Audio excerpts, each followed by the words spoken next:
Teman, perkenalkan nama saya Kristinole Kamurti.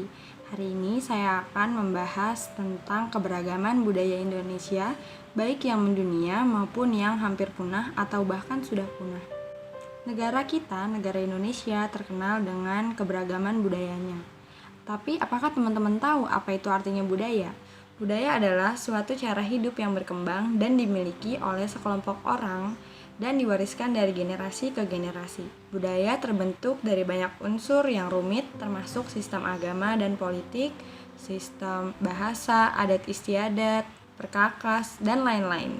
Kemudian, keragamannya dimulai dari agama, suku, etnis, tarian, dan masih banyak lagi. Keberagaman budaya yang dimiliki oleh Indonesia menarik perhatian dunia.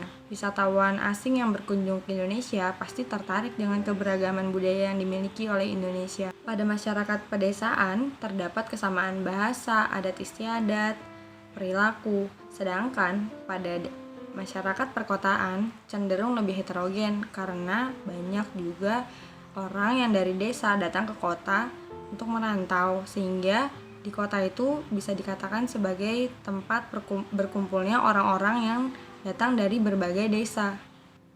Budaya di Indonesia merupakan warisan peninggalan nenek moyang Indonesia. Maka hal ini wajib untuk kita pelihara dan kita jaga supaya tidak punah. Tidak heran juga warga negara asing justru banyak yang rela bersekolah kebudayaan Indonesia dan akhirnya menetap di Indonesia. Kita sebagai warga negara Indonesia harus bangga dan juga mempertahankan kebudayaan Indonesia. Kita tahu kalau Indonesia memiliki keberagaman budaya. Nah, apa teman-teman tahu apa penyebab keberagaman budaya itu? Jadi, sebenarnya penyebab keberagaman budaya Indonesia adalah karena beberapa faktor. Yang pertama, letak Indonesia yang strategis. Yang kedua, kondisi negara kepulauannya. Kemudian, ada perbedaan kondisi alam serta keadaan transportasi dan komunikasi. Adanya transportasi dan komunikasi ini memungkinkan orang-orang dari berbagai daerah dapat saling melakukan interaksi dan bisa saling mengunjungi sehingga dapat terjalin relasi. Kemudian faktor berikutnya adalah penerimaan masyarakat terhadap perubahan. Kemudian ada faktor sejarah dan faktor agama. Dan yang terakhir ada pengaruh kebudayaan asing. Untuk lebih jelasnya, teman-teman boleh cari di beberapa web yang sudah tersedia. Untuk menambah wawasan teman-teman, saya akan menjelaskan beberapa budaya Indonesia yang sudah diakui oleh negara asing dan bahkan diakui oleh UNESCO. Mari kita simak penjelasannya. Keberagaman budaya yang pertama adalah batik. Teman-teman pasti sudah tahu kalau batik Indonesia ini sudah mendunia dan bahkan banyak artis-artis luar negeri yang memakai batik untuk acara-acara penting juga loh. Selain itu, batik juga ternyata sudah diakui oleh UNESCO sebagai salah satu warisan dunia.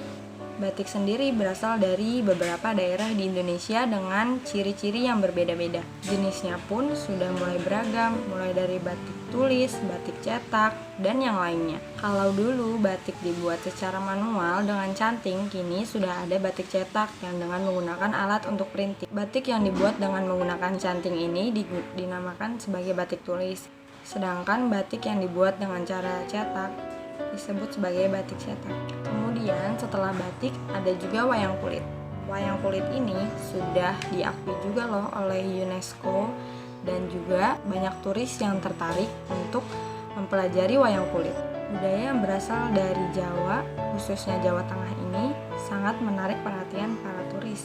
Wayang kulit merupakan budaya dari masyarakat Jawa yang terdiri dari dalang, penyanyi, atau sinden, dan juga para pemain musik gamelan. Selain sebagai budaya, wayang kulit juga pernah dijadikan sebagai media penyebaran Islam di Indonesia.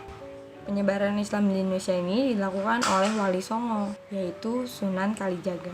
Biasanya pertunjukan wayang kulit menceritakan cerita para kesatria perwayangan seperti Punokawan, Ramayana, dan Mahabharata. Selanjutnya ada seni musik gamelan. Gamelan merupakan perkumpulan dari beberapa alat musik tradisional Indonesia yang digunakan untuk mengiringi suatu pertunjukan.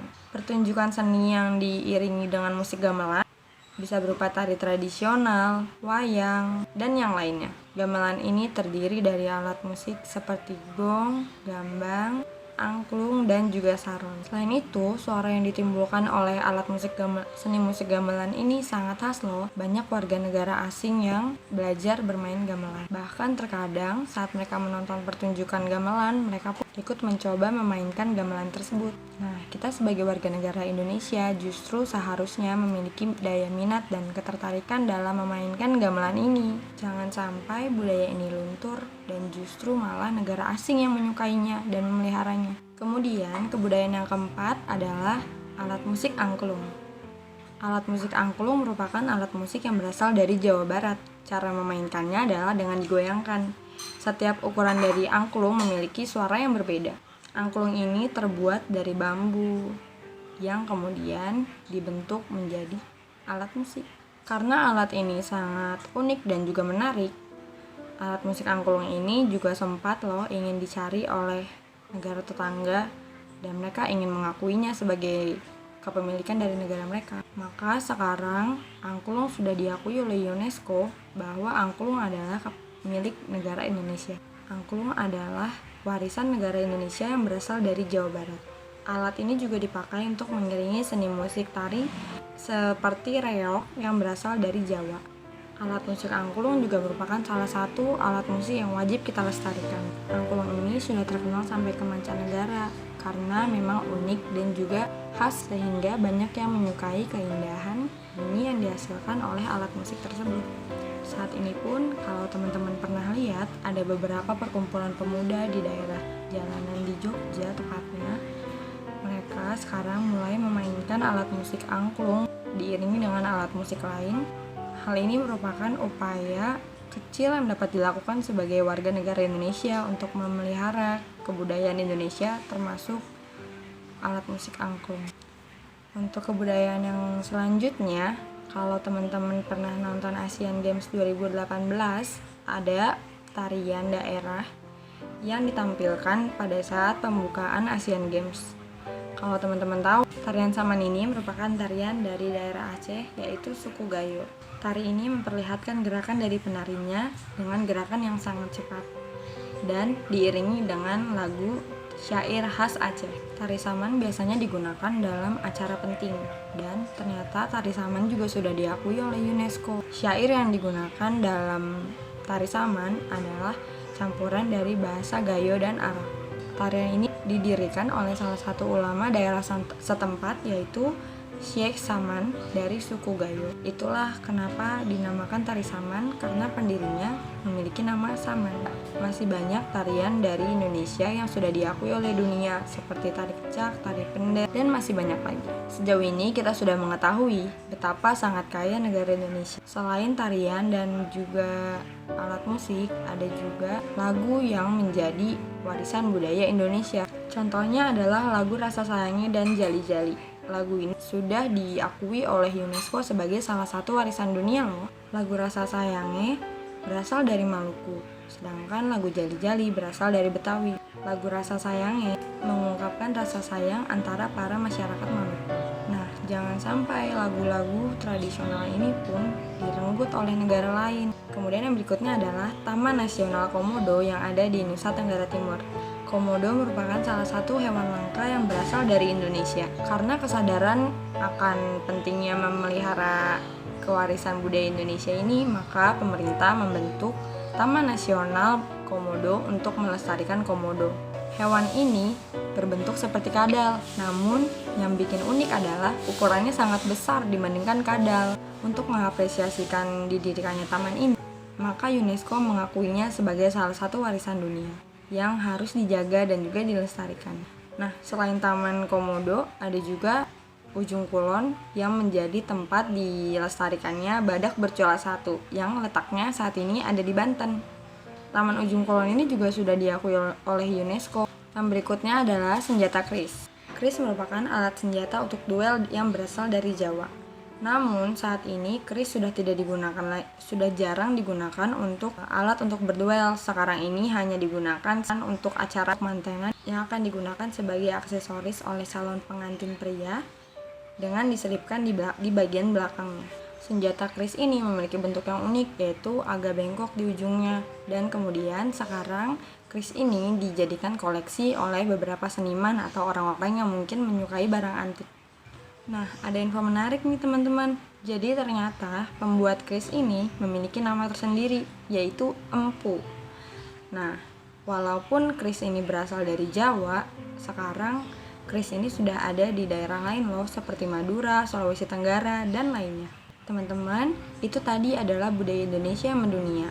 Bagaimana dengan budaya Indonesia yang hampir punah atau bahkan sudah punah? Yuk simak penjelasannya. Teman, untuk budaya Indonesia yang sekarang sudah hampir punah atau bahkan sudah punah, yang pertama adalah pengobatan herbal. Zaman dulu, bila anak-anak terluka, biasanya para ibu atau orang tua akan memberikan obat-obatan herbal kepadanya. Misalnya, kencur untuk menyembuhkan memar, baluran minyak dan juga bawang putih untuk mengobati flu dan masuk angin, dan masih banyak lagi. Belum lagi, masyarakat zaman dulu masih menggunakan jamu untuk memelihara daya tahan tubuhnya supaya bisa tetap fit. Jadi nggak heran kalau dulu masih banyak tukang jamu yang masih menggendong barang bawaannya sampai masuk ke beberapa perumahan. Tapi bagaimana dengan sekarang? Apakah di daerahmu masih ada? Selanjutnya adalah budaya gotong royong. Kearifan lokal juga bisa menyangkut kesejahteraan masyarakat di suatu daerah. Dulu, budaya gotong royong masih melekat kuat di masyarakat, khususnya daerah perkampungan. Warga kampung biasanya melakukan ronda tiap malam secara bergilir untuk menjaga keamanan lingkungan. Ada pula gotong royong yang dilakukan dengan cara membersihkan selokan dan jalan. Gotong royong itu biasanya dilakukan setiap minggu. Bagaimana dengan gotong royong di daerah kalian? Apakah masih berjalan sampai sekarang? Yang ketiga adalah leit. Teman-teman mungkin belum pernah dengar dengan kata leit ini. Jadi apa itu leit? Leit merupakan bahasa Sunda yang artinya lumbung padi. Bangunan yang berguna untuk menyimpan padi ini biasanya terdapat di tanah Sunda, khususnya Majalengka, Jawa Barat. Pada zaman dulu, para petani menyimpan padi mereka di dalam leit ini dan akan mengolahnya saat musimnya. Padi yang ditampung nanti akan dibagikan ke warga kampung saat musim panen. Namun sayangnya, kini leit sudah jarang ditemukan. Kalaupun ada, biasanya hanya digunakan untuk kepentingan individu, bukan kelompok seperti dulu. Demikian tadi merupakan beberapa keberagaman budaya Indonesia yang sudah diakui UNESCO dan yang mendunia, bahkan yang sudah punah atau yang hampir punah. Seperti yang sudah dijelaskan tadi, beberapa budaya Indonesia juga bahkan ada yang hampir direbut oleh negara lain loh. Maka kita sebagai warga negara Indonesia, khususnya sang generasi muda, harus menanamkan rasa cinta tanah air dengan memperhatikan dan juga melestarikan setiap budaya yang sudah ada yang diwariskan oleh nenek moyang kita. Sekian dari saya, kurang lebihnya mohon maaf. Terima kasih, sampai jumpa.